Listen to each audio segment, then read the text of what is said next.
Coming up, Tzu Chi volunteers in Cambodia hold a 2-day rice distribution for families in need in Phnom Penh. Tzu Chi volunteers in Thailand and Taiwan ready their respective chapter grounds for upcoming volunteer trainings. Welcome to DaAi Headlines. I'm Mary Lee. Thank you for joining us. The Tzu Chi Foundation recently carried out a 2-day large-scale rice distribution in Phnom Penh, Cambodia, to the benefit of approximately 1,800 impoverished families. The 2-day distribution was a joint initiative between Tzu Chi Cambodia and the local government. And as this was the first time Tzu Chi has organized a distribution of such scale in the country, Tzu Chi volunteers from Vietnam and Singapore were also there to offer their assistance. With an hour to go before the aid distribution begins, volunteers make last-minute checks to ensure that everything is in order, while residents who arrived early wait quietly in line for the distribution to begin. This is the first time Tzu Chi is holding a distribution in Cambodia, so we have been collaborating with the local district office. They provided us with a list of names and our volunteers conducted home visitations. This is an opportunity for us to introduce Tzu Chi's charity work to the local people. The 2-day distribution has benefited some 1,800 impoverished families in Phnom Penh, and the overall success of the distribution can be attributed to the combined efforts of local and overseas volunteers from Singapore and Vietnam. Local government officials, police officers, and village chiefs, a majority of whom were taking part in a Tzu Chi event for the first time, endured the high heat to serve residents throughout the entire distribution. After Tzu Chi volunteers conducted home visitations, they selected residents who are in dire need of assistance to attend today's distribution and receive aid. I'm truly grateful that Tzu Chi has come here to conduct this distribution on behalf of our residents. Each family received a 20-kilo bag of rice, cooking oil, sugar, salt, mosquito nets, among other necessities, providing a temporary measure to address residents' needs. This aid will last me a while. Although volunteers don't speak the same language as the locals, their genuine smiles and heartfelt gestures is a universal language that transcends all cultural and ethnic boundaries and can be understood by all. Police officers can be seen wiping down chairs. It turns out they're lending Tzu Chi volunteers a hand at the aid distribution. They brought the chairs here and cleaned them as well. It made our jobs a lot easier. Besides Tzu Chi volunteers, more than 100 local residents gladly rolled up their sleeves to help out at the 2 distributions. Whether it was helping with the heavy lifting or assisting at the reception area, they took on each task willingly. We are truly grateful to the Master for giving us this opportunity to serve the people of Cambodia. Walking with a slight limp, volunteer Su Jinlin accidentally twisted her ankle the day before. Although the doctor had ordered her to get sufficient rest, she nevertheless showed up at the distribution, hoping to help out. Can't walk, but so hurt. When I saw someone happy, I forgot all. Tzu Chi's aid is like a ray of hope in the darkness for struggling families like Chohor Shui Rom, who suffers from a walking disability.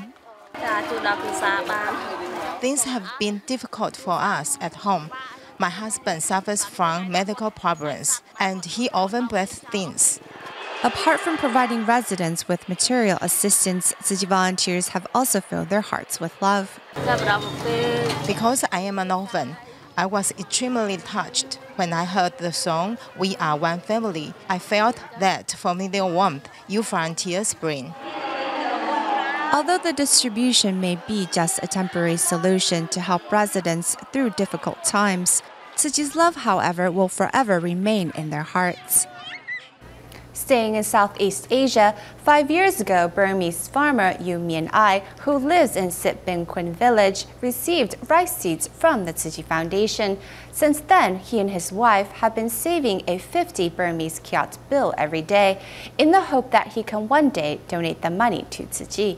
Here's more.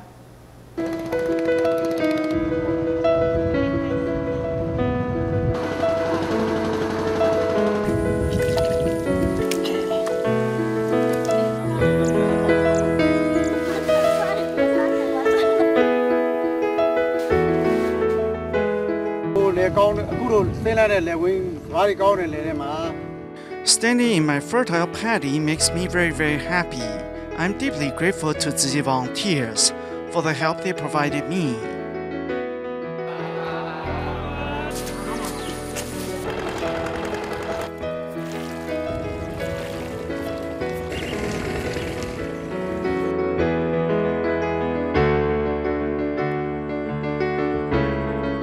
Tzu Chi volunteers in Myanmar give out rice seeds in different villages every year. In 2010, farmer Umia Ai received rice seeds from Tzu Chi, which improved his harvest. I save a 50 kyat bill every day in order to donate it to Tzu Chi and help those in need around the world. 50 Burmese kyats is equivalent to 4 US cents. Umia Ai didn't know for sure if he would meet Tzu Chi volunteers again in the future, but he and his wife still decided to save every day in the hope of donating the money to Tzu Chi. When I came back from the market, I would save a 50 kyat bill in the jar. Every time I accumulated 1,000 kyats, I would bundle the bills up with a rubber band. During the rainy season, I would iron the bills regularly to prevent them from becoming moldy. Every day when I put money into the jar, I feel very happy. I also pray that everyone in the world can enjoy peace and health when I do so. Umia Ai still keeps the blessing and wisdom red envelope he received from Tzu Chi and always believes that the volunteers will come back someday. Tzu Chi has built a school in our village, so I believe that Tzu Chi volunteers will come back someday. I've been waiting for this chance to donate the money I've saved to you. Umia Ai proudly shows his paddy to Tzu Chi volunteers, which is just as large as the love that has sprouted in the field of his heart since the day he received rice seeds from Tzu Chi. Back in Taiwan, the Medical Simulation Center at the Tzu Chi University in Hualien is holding a 4-day-long surgery simulation class with Taiwan Orthopedic Association starting November 3rd. Let's meet one of the silent mentors, Lai Yue, who is hosting the class. Surrounded by the sound of Buddhist chanting and their loved ones, 8 silent mentors are ready to go. The Taiwan Orthopedic Association is holding a 4-day surgery simulation at Tzu Chi University. Among the 8 silent mentors hosting the class, Lai Yue served as a Tzu Chi volunteer for 30-odd years and was also a Eden mother at the university. For the past 16 years, she dedicated herself to the staff and students at the Department of Life Sciences. Today, her wish has been fulfilled as she becomes a silent mentor, so she may continue to help the faculty and students of the university advance their knowledge on medical science. Always empowering others with her life, as a Eden mother, Lai was there to guide and console many students. Here, setting an example with herself. She often encouraged us to bravely go after our dreams and taught us to stay positive. 150 members from the Joint Reconstruction Society, Taiwan Orthopedic Trauma Association, Society for the Surgery of the Hand, and Taiwan Spine Society participated in this surgery simulation, making it the biggest of its kind for the Taiwan Orthopedic Association in recent years. Inside the surgery room, doctors are focused on learning new knowledge. The Joint Reconstruction Society is carrying out a hip replacement surgery, which is considered a very difficult surgery. This is a very complex area within the human body. If we can learn to avoid some dangerous areas through this simulation, then patients can recover quicker afterwards. It takes years of practice and training to make a surgeon. Through surgery simulations, surgeons can avoid making mistakes on patients, which is why people want to become silent mentors.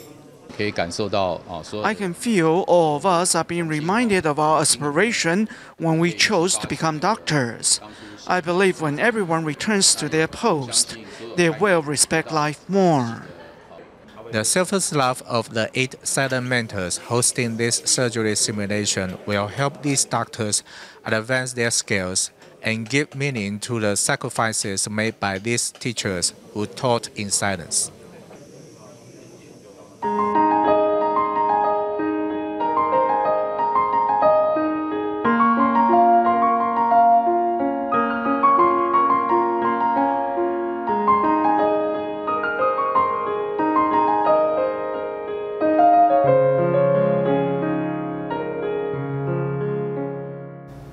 Due to low birth rates, schools in Taiwan are forced to close down. However, if shuttered schools can be successfully repurposed, this may bring about new changes to communities that they are in.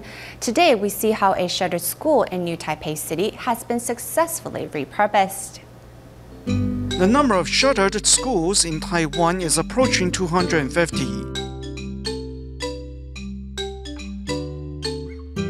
The abandoned campus of these schools is in need of management. To manage these unused campuses pose a big problem for the main school. Typically, schools with a second campus are small schools. As we are already understaffed as it is, we have trouble managing the shuttered second campus. Pingxi Elementary sits in the mountains of New Taipei City and has less than 100 students. Speaking bluntly, the principal said when the school's second campus was closed down, the faculty had no means to manage it. So how was the problem solved? We rented the second campus to Pingxi Farmers Association, who helps manage it for us. The association has some operations there, so it maintains the campus. The Dongsi campus of Pingxi Elementary is now a weekend school. During normal operations, a group of people are always busy making sky lanterns here.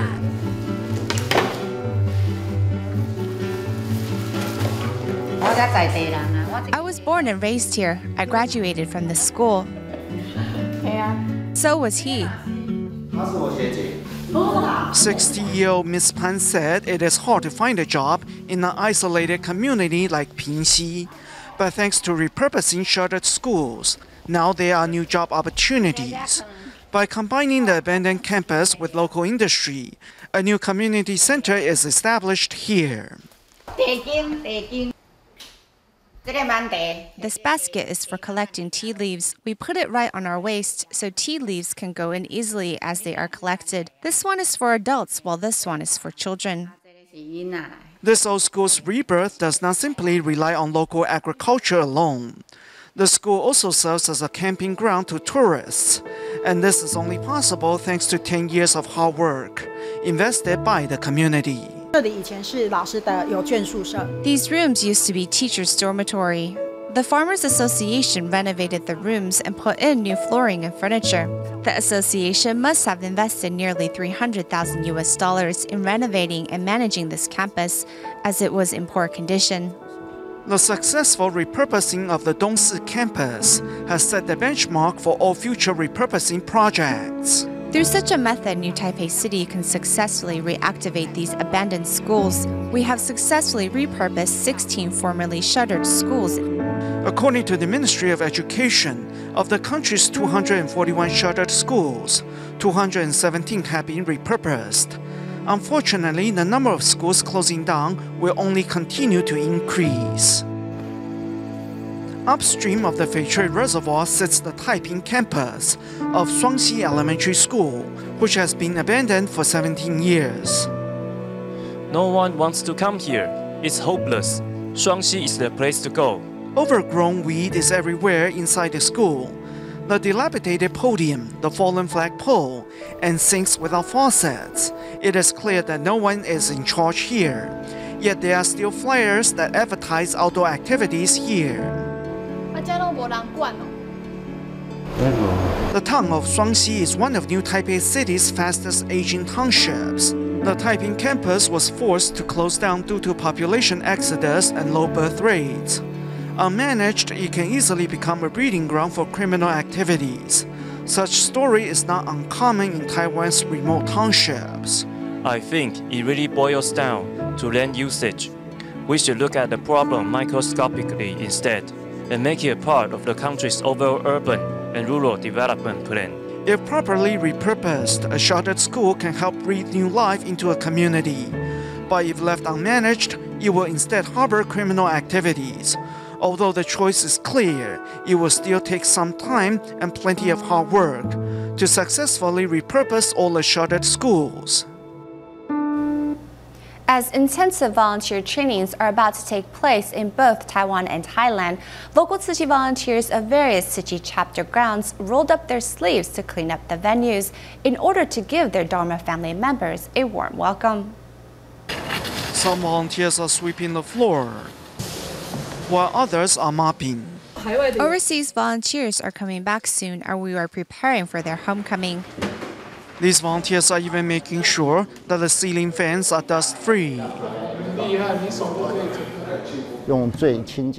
With sincerity, we welcome our family members from abroad home. Tzu Chi's annual overseas volunteer training will soon kick off at the Tzu Chi Sanchong and Banqiao grounds of New Taipei City. First, local volunteers are cleaning up their respective grounds before their counterparts arrive. At the Tzu Chi Banqiao grounds, even the elderly volunteers are pitching in to help.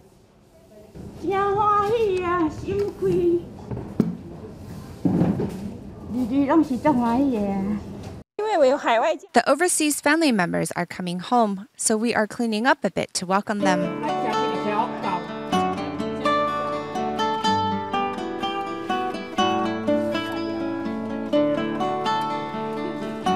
Keeping the overseas family members in mind, the local volunteers do their best to provide a welcoming atmosphere here in Taiwan.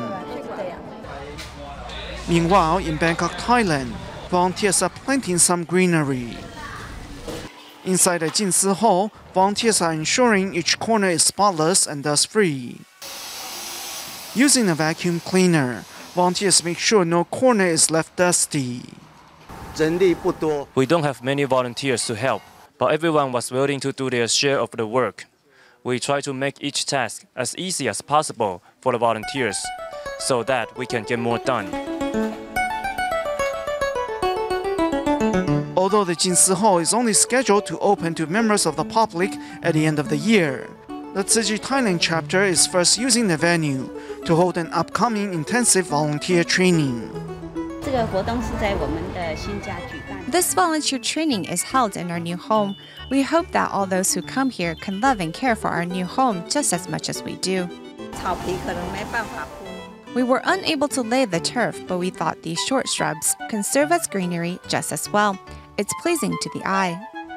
Much like Guo Xiuzhu, who came to help despite having just undergone eye surgery, the other volunteers also put much heart and soul into cleaning each corner of the Jinsi Hall to give their counterparts a warm welcome to their new spiritual home.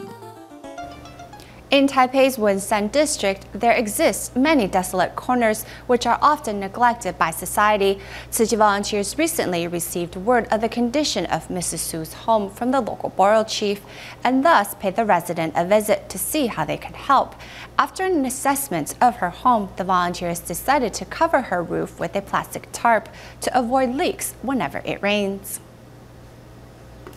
Here in Wensan district of Taipei for the past 30 years, Mrs. Su has lived in a home built out of wooden boards and iron sheets. Her place leaks whenever it rains. She turns umbrellas upside down to catch the rainwater. As Mrs. Su is over 70 years old and her 5 children do not have the means to help her fix the roof either, the borough chief called on Tzu Chi to help. Working against the clock, volunteers first remove the dead leaves and fallen twigs on the roof before they get started.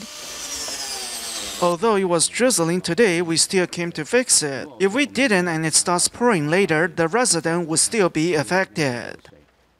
In order to give Mrs. Su a dry home when it rains, volunteers used wires to secure the tarp and also didn't spare any expense in purchasing quality material. This is more expensive. However, it's longer lasting. Other plastic tarps need to be replaced in 2 or 3 years. This one can last up to 7 or 8 years.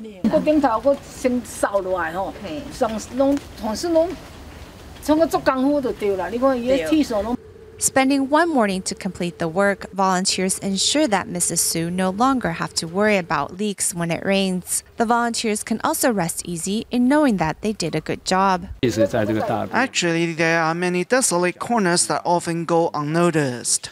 Many people are still in need of help. We have the opportunity to help them, and I feel that I'm very fortunate to be here helping. The late Tima doctor Juan Meza from Paraguay passed away peacefully on October 28th in Hualien, Taiwan. His wife, Marta Delgado de Mega, who accompanied him to Taiwan for treatment at the Hualien Tzu Chi Hospital, has remained in Taiwan since and was recently invited by Master Zhen to spend some time at the Jingso Bo to help cope with her loss. Recently, Marta was also joined by her children who had the opportunity to meet with the Master and also personally extend their thanks to Hualien Tzu Chi Hospital's medical team for taking good care of their father. This is the wife of the late Tima doctor Wang Meza. Having accompanied her husband all the way from Paraguay to Taiwan to seek treatment at the Hualien Tzu Chi Hospital, Marta Delgado de Mega is still coming to terms with her husband's passing. I am still coming to terms with my husband's passing, but I have received so much support and encouragement from the brothers and sisters here. Although my heart still aches, I will keep being strong. Even though Marta knew the day would eventually come, she never imagined it to be so soon. 2 days following her husband's passing, Marta met with Master Zhen Yan. 他选择要留在师父的身边，选择呢为自己选择一条最健康的道路，为女儿呢是减少了一个在这个割一颗肾出来的。我想这就是他最有智慧的选择。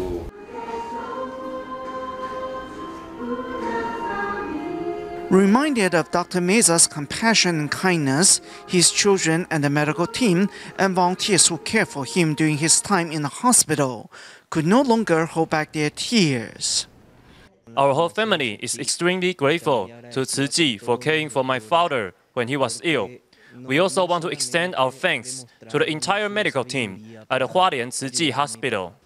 Recently, Dr. Meza's children also arrived in Hualien, where they met with the master at the Jinsi abode.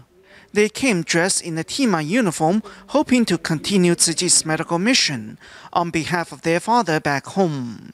It has always been his wish to come to Hualien, a place he regards as his spiritual homeland. He said the master is just like a mother to him. So even when he comes to the end of his life, he wants to be in Hualien. Following their father's footsteps, Meza's children are all soon to be doctors, as they hope to continue to uphold their father's lifetime mission in helping relieve the pain and suffering of the sick around the world, and to safeguard all lives with love.